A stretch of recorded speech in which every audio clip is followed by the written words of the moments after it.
उसके बाद फिर ऊपर आ जाती है भैरव की, जिसको शिव कहते हैं लोग, हम उसको भैरव कहते हैं। ठीक है, तो वो जो भैरव की स्टेज है वो ऐसी स्टेज है कि आपके पास सब कुछ होते हुए भी आप किसी चीज़ में लिप्त नहीं होंगे।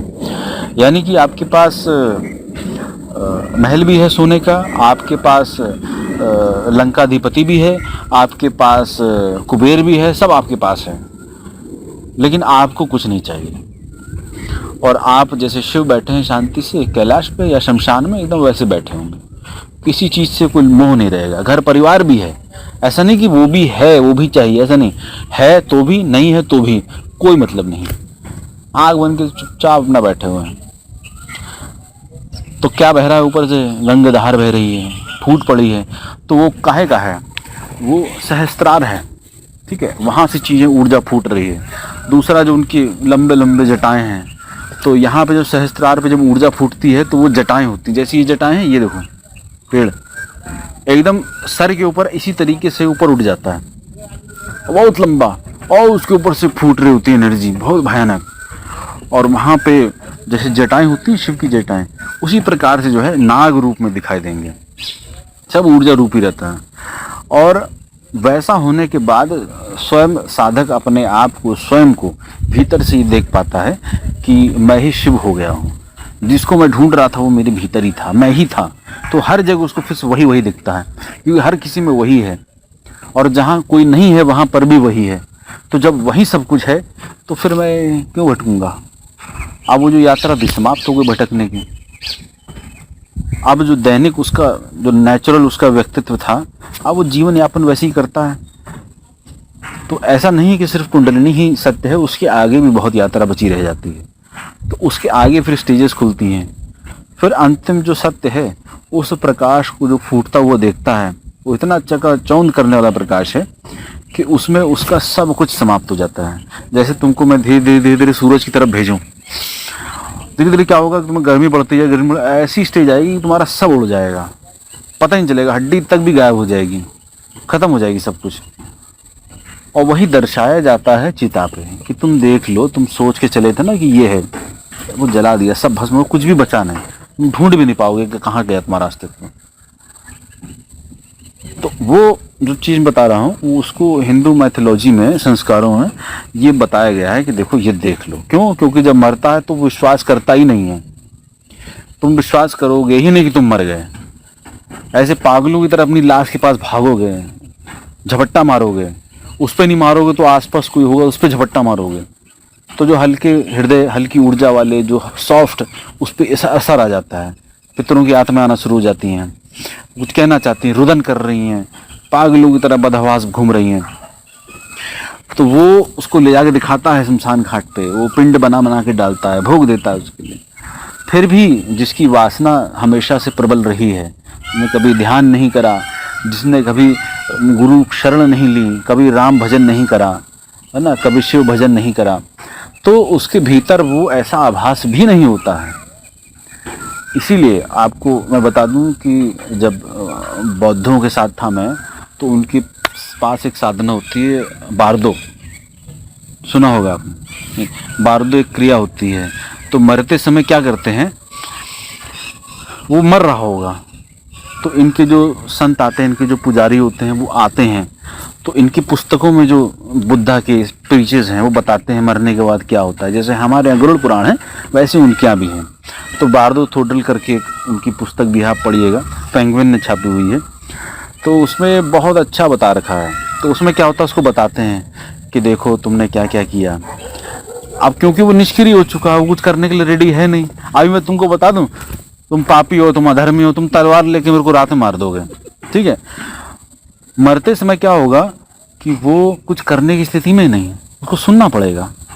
तो उसको वो नहीं सुन रहा है। अब तो ये भी बंद हो रहे हैं, ये भी बंद हो गया, ये भी बंद हो गया, ये भी बंद हो गया, चेतना छूट रही है। उस समय उसको सुनाया जाता है, बताया जाता है कि देखो तुमने कितने पाप करे, कितने पुण्य करे, किसका तुम्हें क्या लाभ मिला, क्या तुम्हें नुकसान मिला, कैसे मरने के बाद तुम राक्षस आएंगे, तुम उठा के ले जाएंगे, कढ़ाई में तलेंगे। तुम अभी राम भजन करो, अभी प्रीचिंग करो, दुआएं करो, भीतर से प्रार्थना करो ईश्वर से। ऐसे उसको मरते मरते सुनाते रहते हैं, लगातार सुनाते रहते हैं।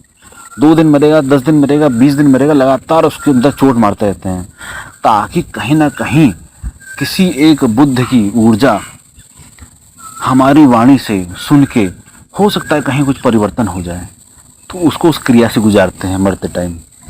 तो ये मैंने देखी अपने सामने करते हुए, तब मैं बता रहा हूँ कि एक व्यक्ति मर रहा था मोनेस्ट्री में से हमारे पास, जब मैं वहाँ रुका हुआ था तो हम लोग को बुला के लेके गए, तो मैं वहाँ रहा, तो संत भी वहाँ पे रहे 10-12 दिन, और लगातार सवेरे से लेकर रात तक बार बार उसको बार बार सुनाया जा रहा है ना, और अलग अलग ध्वनियाँ सुनाई जा रही हैं, मंत्रोच्चार किया जा रहा है।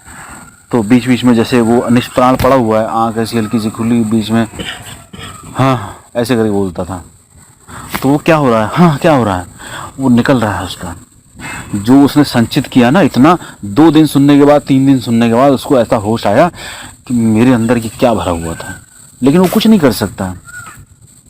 तो उसको मुक्ति तक ले जाने की जो क्रिया है वो कुछ समझ में आए, आगे वाला जन्म उसका कम से कम होश में तो आए। तो ऐसे ही लोग, ऐसे ही चेतनाएं जब समाधि में या प्रवचन सुनते सुनते कुछ साधकों की दीक्षा देते ही मृत्यु हो जाती है, इतनी तेज ऊर्जा भागती है कि छूट जाता है शरीर, है ना।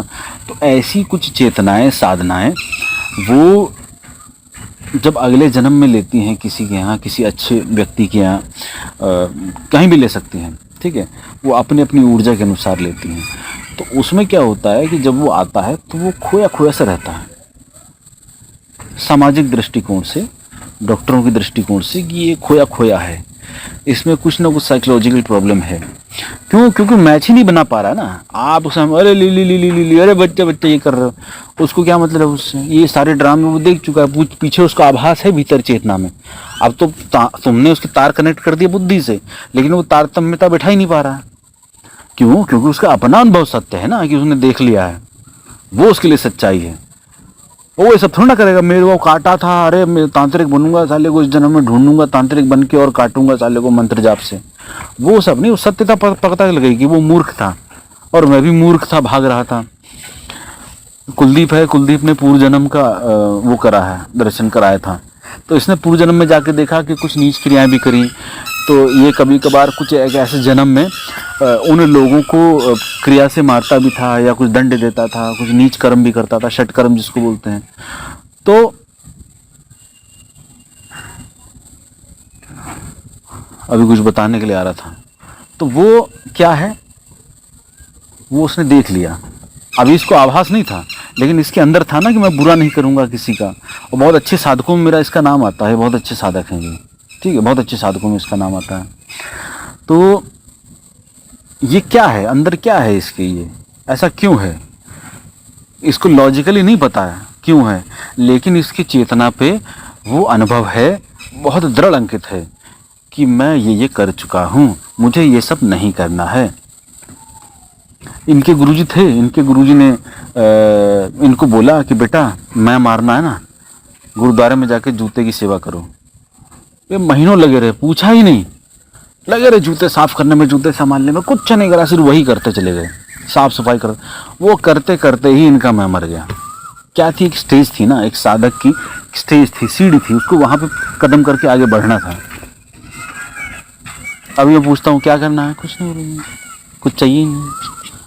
तो लॉजिकली भी इन्होंने अब प्रेजेंट मोमेंट में बैठ के उसको देख लिया पूर्व जन्म को। तो अब ये पक्के हुए बिल्कुल कि क्या था, इन्होंने देख लिया। अब कोई मतलब नहीं है फालतू की बातों का। और जितने मेरे शिष्य हैं, मेरे जितने शिष्य हैं, सब में शिवत्व को उपलब्ध होने की 99.99% संभावना इनकी है, कुलदीप की, क्योंकि मैंने इनको देख लिया कहाँ बैठे हैं ये। अच्छा, ये मैं बोलता नहीं क्योंकि थोड़ा सा अहंकार भी आ जाता है, नहीं बोलना चाहिए, लेकिन मैं बोलता इसलिए हूँ क्योंकि उस साधक को ये फिर ये देखने को मौका मिले ना कि अभी भी अहंकार बचा है कि नहीं बचा। तो मैंने तारीफ कर दी तो अंदर अहंकार आएगा तो पता चलेगा, क्योंकि बचा तो रहता ही कहीं ना कहीं, जब तक पूर्ण न जाओ तब तक तो बचा ही रहेगा। तो उसमें उस साधक की चेतना उसमें लीन होने को आतुर रहती है हमेशा से। लेकिन होता क्या है कि जो बाहर समाज है वो उसको फंसाए रखता है, क्योंकि वो माया का पार्ट है। और माया का कर्म क्या है? मल्टीप्लाई करना, गुणा करते रहो, गुणा करते रहो, ठीक है, पैदा करते रहो, पैदा करते रहो। तो उसमें जो व्यक्ति उलझता नहीं है, जो साधक उलझता नहीं है, भीतर अपना एक बिंदु पकड़े रहता है जो गुरु ने पकड़ाया होता है, तो बाहर के वो गेम को खेलने देता है, खुद भी खेलता है, लेकिन पीछे से वो पकड़ा रहता है। अब ऐसा नहीं कि अब ये धंधा काम धंधा नहीं करते होंगे, बीवी बच्चे नहीं, सब हैं, काम धंधा भी करते हैं, बिजनेस करते हैं, तो बिजनेस में 5 की चीज़ 6 में बेचेंगे, 10 में बेचेंगे। तो एक एंगल